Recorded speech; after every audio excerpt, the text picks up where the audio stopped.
Hello and welcome. I'm Tommy, and today I am bringing you a review of the Corsair K70 MK2 SE White Edition. That is a mouthful. So without further ado, let's dive in. First thing that I always like to look at when I'm doing a review is the marketing material and to see how accurate that actually is and if the companies are being a little more lenient with what they're selling you or not. So let's dive into the Amazon page. Right here, we've got the Corsair K70 MK2 SE, which is the white edition of the keyboard. It does retail right now for $179.99, which is super expensive for a keyboard. Don't get me wrong.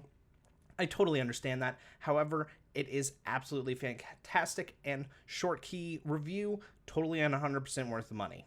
Just putting that one out there. Anytime you're buying a really nice quality mechanical keyboard from any gaming company, you're going to spend quite a bit of money. However, there are tons of cheaper keyboards that are going to do just as good for you if you're not willing to spend this much money, but this is kind of more for those premium gaming products type of people. Anyways, I totally digressed. Let's actually look into the marketing material. The Rapidfire Advantage, which is one of the main reasons, one of the main selling points for this keyboard is the Rapidfire Advantage, and what that means over any of and all other keyboards, and what they mean by Rapidfire is it comes with Cherry MX speed mechanical key switches, provide the reliability and accuracy demand with blistering fast 1.2 actuation force. So what that means is that when you press down on the key, it only has to go 1.2 millimeters for it to actually register that you did that key pressed, where all other keyboards are at 2 millimeters. Although I think that some other brands have come out with their own rapid fire keyboards and stuff like that, but most keyboards that you get are going to have a 2 millimeter compared to the 1.2, and it's got less actuation. The actual force that you have to use to push down the button is less than other keyboards as well. So theoretically, you get faster reaction times and everything like that in your gaming, along with having less fatigue because you're not having to press as hard on the keyboard.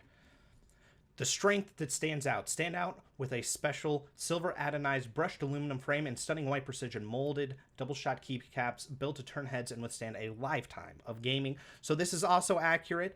It comes with the anodized silver and then the PBT double shot keycaps. What that actually means is, and I don't know if I'm actually going to be able to show this accurately with my camera just because this webcam is not super high def,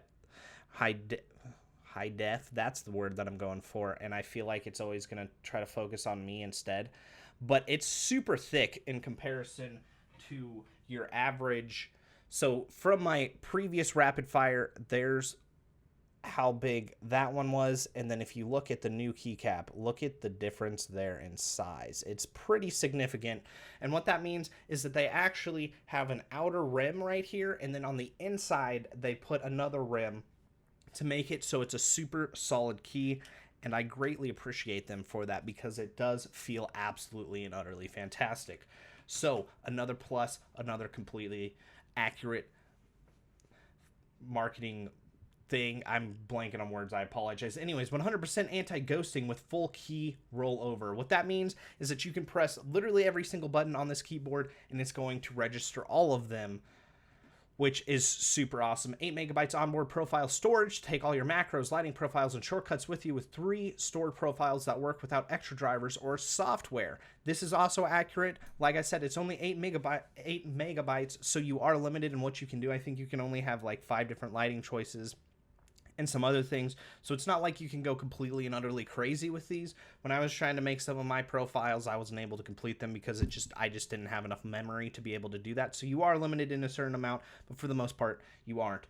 But if you look right here, that's the actual profile switcher that you've got. And then if you, right there is the 3-key brightness, and then there's your Windows lock mode key. So far, completely accurate.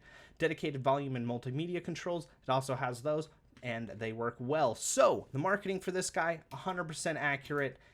There is nothing that they're lying about whatsoever, which is really awesome. I really like when companies are actually super accurate with what they're trying to sell you and they aren't lying about stuff. It also does come with the USB pass-through, and with the RGB lighting, you've got all those millions of different colors and everything like that that you can do. I and then it comes with a wrist rest as well, which it doesn't actually mention specifically in that either, but you can see it in the picture. That is removable. You don't have to have it on there. I don't know if they actually show any pictures. There we go. They do show one picture or two pictures without the actual key rest, and then they have some. So moving on to the aesthetics, I'm going to switch over to like some footage of just you seeing the keyboard with different lightings and everything like that. However, I feel like the aesthetics for this guy is right on the money. Obviously, aesthetics are always, or looks, for those of you who don't know the fancy term for that of aesthetics, is the way a keyboard looks. And most keyboards are black, all black, and then they have the RGB. So I think it's a nice change of pace to have an all white keyboard. However, that is not a racist thing, and I swear to me mum, if you put that in the comments, I'm gonna flip out. Just kidding. I won't, but I swear. Somebody's gonna say it, man. Somebody's gonna say it. Anyways, it's a nice change of pace. I think with the lighting, with it all white, it changes the complete, just colors look different. Everything looks different. I think it's a little more brighter. I think you can see more of the color come out due to that white or silver, technically, background underneath it. And then with that, some colors are more accurate where other colors are less accurate. For example, blues are really hard to see on this. They're not as rich. I think reds aren't as rich either. However, whites are more rich, and certain other colors are, like I said, more rich than others. So you're kind of trading some things for other things with it. However, I also just think that it looks extra premium because it has that, like I said, most keyboards are going to be black, and when you've got something out of the norm that looks with the polished aluminum, it's going to look extra kind of crisp and out there. So if you want something to pop out on your desk and have plenty of comments about stuff, this is definitely the keyboard to get. Moving on to the feel of this guy, I think the keycaps themselves feel really high quality. However, it does feel like there's a little bit of extra like thick paint on there in comparison to the normal plastic feel that you feel on other keyboards. I personally like that, but just for those of you who are really tactile and like differences, that may be something that you like or you don't like. Also, going on to the PBT keycaps themselves, because they're thicker, it feels more satisfying when you actually click down, and it actually feels quite a bit different than even the previous RG or the previous Rapidfire, which is kind of interesting in my opinion. You would think, even though they're using the same keycaps, or not the same keycaps, but the same switches, that it would feel the same, but because of the keycap thickness, it actually does change the feel of it. Once again, I really like that a lot. The button presses themselves obviously feel very, very crisp with the Rapidfire. Also, the actuation force, since it's just a little bit, is also something really nice. So if you're a touch typist, it really does kind of help speed up your typing. Moving on to the aluminum feel, obviously anything that feels like metal is going to be nice. Also, it's kind of got some heft to it, so it makes it feel really nice, which I also think is only a plus. And then moving on to the wrist thing itself, it's got kind of a rubberized feeling with some bumps. I really like how the rubber mat feels as well. I think this one I actually like quite a bit better than I like the one that came with the previous version. The next thing that I want to go into, which is kind of, I guess you could say, a speed test, but not really, and also mostly just a click test. I want to show you how this keyboard is actually going to sound when you're doing normal everyday typing and everything like that. So I'm going to move my microphone nice and close to the keyboard, and I'm going to go type a quote or two off of this particular site.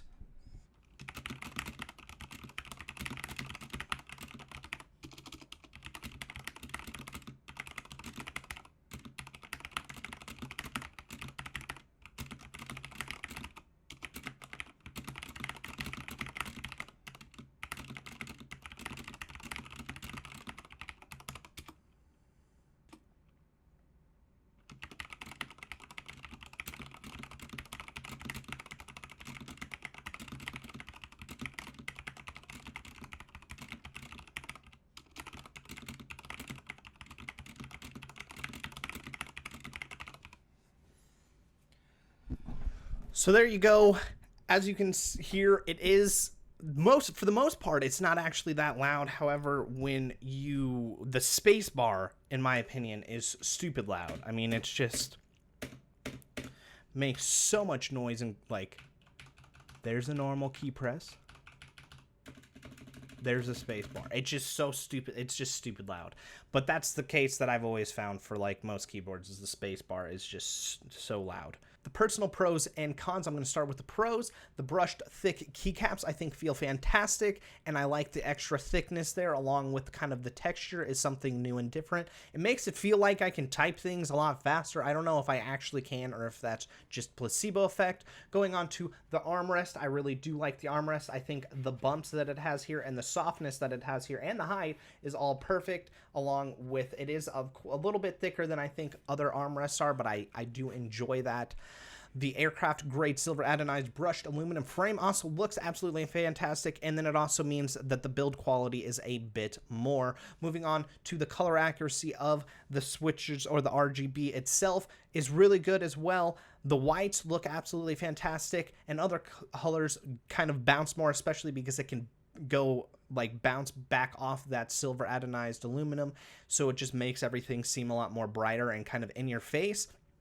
However, with that said, there are certain colors like blues that do not look as good, so that's kind of a pro and a con depending on what your favorite colors that you like to do on your keyboard are. I also really like the white keycaps, and the silver anodized, like the actual silver edition is fantastic. I like that they added the Corsair logo with the RGB. I also like how they added the 3 buttons for the 3 different profiles, the 8 megabyte catch, the 3 brightness controls, and the Windows lock key on the left, and then they have the media controls on the right. I think this is a brilliant way to kind of do good real estate on your actual keyboard instead of having everything right next to each other. And also, for those of you that like to compete competitively, I think the 3 profiles automatically saved to the keyboard are absolutely fantastic, so you don't even have to bother downloading any software for it. The next thing that I really like I said, is the dedicated volume and media keys. Always welcome, always like it a lot when I can just press a single keyboard on my keyboard to turn on or off or adjust volume or whatever like that, instead of having to do that through the program or other things. I also really like the font for the most part on this keyboard, and then I love the 1.2 millimeter actuation pressure, and just literally pretty much everything about this. I absolutely love this keyboard. So let's talk about the cons real fast. I know that I just said that I like the font, but for some people on the actual number keys, the 1, 2, 3, 4, 5, with the other different keys that you can press, they have it vertically instead of horizontally. And with that, some people like it vertically instead of horizontally. I think the reason why they did it vertically is because the LED is actually on the top of the switch, and by them putting it vertically, it lights up both of them easier than horizontally. I know on the previous Rapidfire, they actually had it vertically instead of horizontally, and I've noticed that it was harder to actually see the secondary keys for those because the light didn't really illuminate those as well, where on this new keyboard with it vertically, you can see it a lot better. So that's a pro and a con depending on where you stand for that. I also think the spacebar is ridiculously loud. It would be fantastic if there was some way to make that less loud. I'm sure that I could probably find some type of fix somewhere for that, but it just would be nice if it came stock with the keyboard. Granted, that's been a problem with all kinds of keyboards. I think it's just because the size of that entire key is ginormous. Also, the abbreviations of the middle keys. For example, print screen is PSC. For scroll lock, it's SLK. For break, it's BRK. For home, it's HME. For insert, it's INS. For PGU, which is page up, is PGU. So it's just one of those that if you didn't actually know what those keys were already, you would have no idea based off of the abbreviations. So I think I would have preferred them to actually write it all out. However, they probably didn't write it all out because it makes the illumination look that much better when it's abbreviated and a larger font instead of a smaller font. So I get that. They're also, with the previous Rapidfire, you were able to raise it on the front and the bottom, or on the top and the bottom of the keyboard. On the new one, you can only do it on the top, which is a bit of a bummer. Although you're not supposed to actually raise your keyboard anyways. Supposedly that's bad for your wrist, just for those that and developing carpal tunnel. I don't know. Read it, Google it if you're interested. There's also no pulling on the back like there was on the previous version, which is kind of depressing for me. I also think if they could do a white blushed aluminum brushed aluminum instead of the silver, I think it would just look that much better and really sell the white keyboard. Although granted, silver and white is also super close together, especially when the lights are kind of low. You're not going to really be able to tell the difference. But I just think it would have been cool. Also, I don't know if I'm going to be able to show a picture of my old Rapidfire, but because the way this keyboard's made, it gets dirty super easily. So if you're one of those like people that needs everything super clean, it's kind of a pain to actually clean. But with that said, it's easy to. So if you get some pressurized air, you can just spray it in between there, and because there's nothing for it to actually stick to, it'll just blow it all out. So it's like it's a pro and a con once again. But I think, and then obviously price is absolutely and utterly ridiculous for a keyboard at $180 is crazy. So that's also going to be a con. But other than that, and all of those cons are like me being super nitpicky. I really absolutely love this keyboard. So moving on to overall impressions, I've pretty much already given it to you. This keyboard's absolutely fantastic. I do think for the most part it's worth its money. I think if you're wanting a different type of color, this is the way to do it. I think if you have a previous Rapidfire keyboard and if you just have $200 sitting around, then go for it, man. If you want to buy a new keyboard, go for it. But it's not worth you upgrading from the previous Rapidfire keyboard to the new version because the differences are super minuscule. The only real differences that you're getting is a Corsair logo that now has RGB lighting, the 3-profile switcher that's already built into the keyboard itself, and that is it, and a different color. Although I want to say some places had the white aluminum of the previous Rapidfire.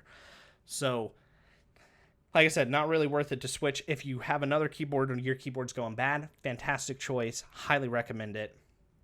Whatever color you get, because literally it the best keyboard I've ever used and ever typed on and anything like that. As you could see from the typing test, it's not like it's going to be a slow typing keyboard or anything like that. So if you're going for that extra fast speed for anything, this would be a fantastic choice. Going on to the performance of it, I have no idea how to actually test that objectively. You saw the typing test. Obviously, you can type super fast and it's super accurate.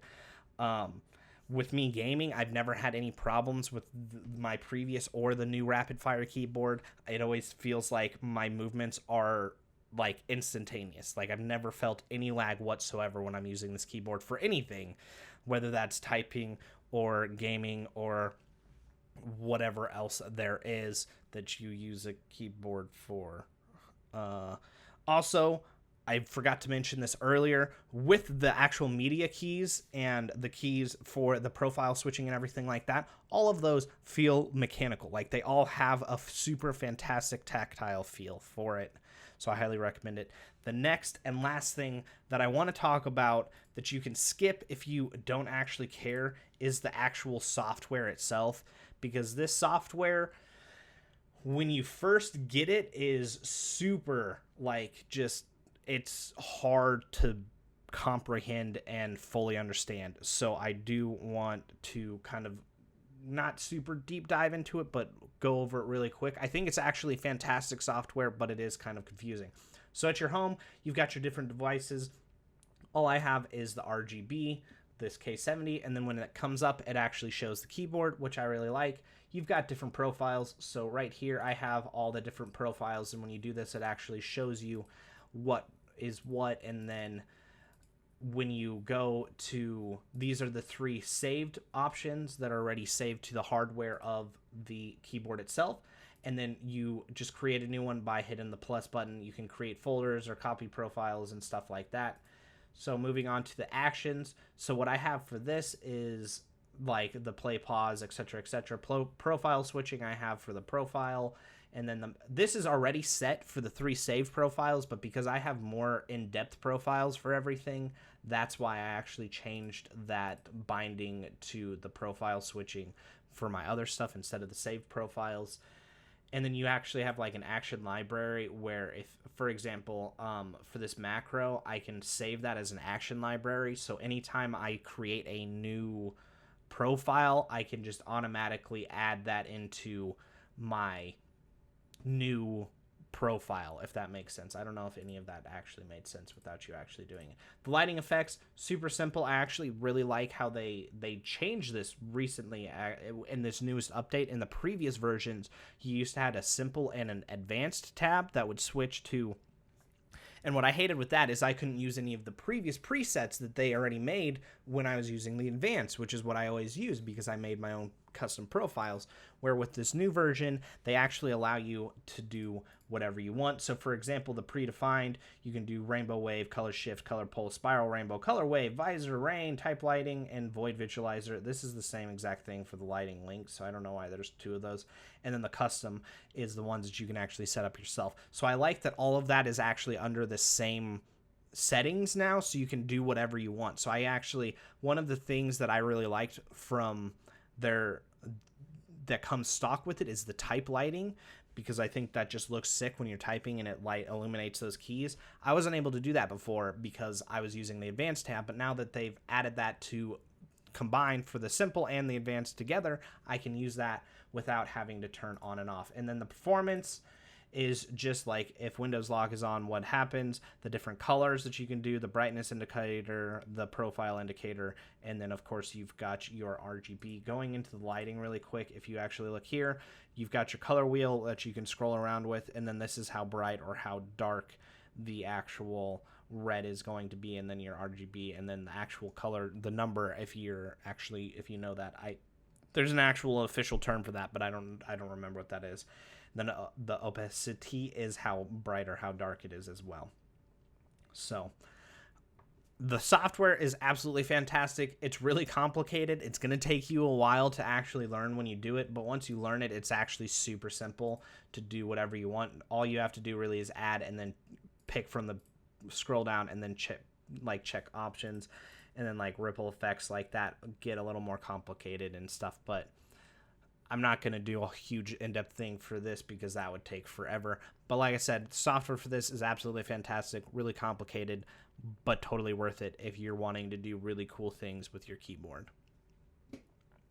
Anyways, I think we've reached the end of this review. So if you like this review, leave a like. If you didn't like this review, leave a dislike. And of course, if you've been following my content for a while, please do subscribe. If you've made it this far, I also do stream on Twitch on a regular basis, and I would love to see some of your support there. So if you're interested in live streaming and stuff like that, make sure you go check out my page. It's Sir Galahad. I've got the link in the description below. I'd love to see your faces there. Anyways, I'm out of here. Let me know if you end up buying this keyboard or not in the comment section below. See you later, and God bless.